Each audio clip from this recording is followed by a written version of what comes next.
These latest headlines from ABC15 are sponsored by Lerner and Rowe Injury Attorneys. One call, that's all. I'm Faye Fredericks with your top stories from ABC15 Arizona.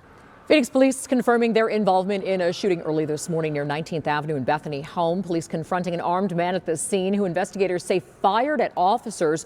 Police firing back, shooting that man. He has been taken to the hospital and is expected to recover. No officers are injured. New developments now as we track teen violence in the Valley. A second civil lawsuit has now been filed with Maricopa County by a second family of a teen assault victim. This latest family says the victim was threatened and feared for his life following an attack in Mesa last year. 9 people are named in the new lawsuit, including teens and their parents. It alleges civil conspiracy, assault, and negligent supervision. Court documents show following the May attack at a Mesa park, the teen victim was threatened and harassed for more than 6 months. Complaint says some of those threats mentioned Preston Lord's death. The messages did not stop until one of the suspects was behind bars. This is the same law firm that filed a similar lawsuit late last week, along with a notice of claim against the Chandler Unified School District and Gilbert Police in connection with a separate teen violence case. The WM Phoenix Open, oh, was it rowdy this year. Rain and massive crowds suspending admission and alcohol sales, plus all those videos of unruly fans stumbling and some even yelling at players. Scottsdale police say arrests, ejections, and trespassers are up over the previous 2 years. Here's a look at the numbers. Officials responded to 653 calls, made 54 arrests, 211 ejections, and 73 trespassing incidents. Executive Director of the Thunderbirds, Chance Cosby, says because of this year's chaotic events, major changes will be coming to the Open next year, including enhanced security and ticket changes. St. Mary's Food Bank is putting out the call for volunteers. Jerry Brown from St. Mary's tells us the number of volunteers drops by 50% after the holidays, and there's still so much need in our community, especially this year. But the difference between this year and last year is the number of people that we're serving. That's jumped and jumped and jumped, so that when the number of volunteers do their normal kind of drop after the holidays, it hits us and hurts us even more because of the number of people that we need to help.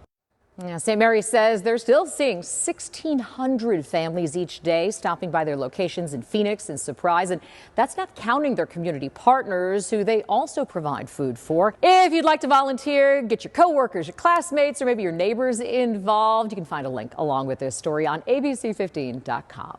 The Arizona State Fair announcing its 2024 dates and celebrating 140 years of the fair. So mark your calendars for September 20th to October 27th. And listen up, smart shoppers. Today and tomorrow, you can score discounted pre-sale tickets starting at just $7. Find full details on ABC15.com.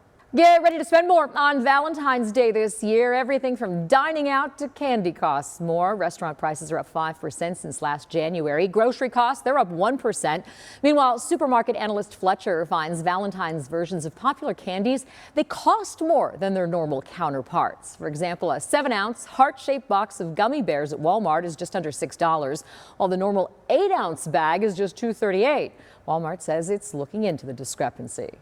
You don't have to be Margot Robbie to enjoy this. The Barbie, a cultural icon exhibit, opens tomorrow at the Phoenix Art Museum. Our team getting an exclusive inside look at more than 200 vintage dolls.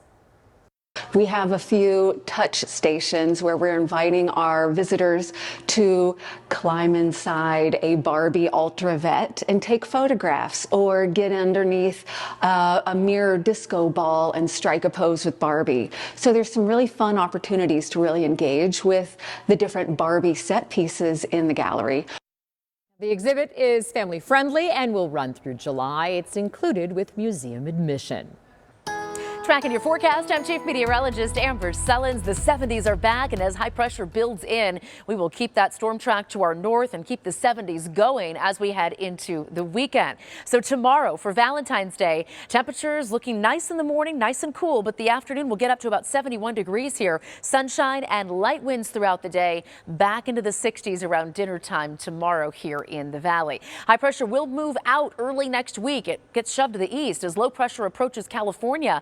This This is going to bring some clouds our way Monday and Tuesday, and that may result in a few isolated showers in the forecast here for the valley. Just a 10% shot now early next week. We'll also pick up some breezes and see temperatures drop just a little bit by the middle of next week. Until then, though, a nice warm up to 77 under partly cloudy skies for Saturday and Sunday. Overnight lows warming too and into the 50s this weekend.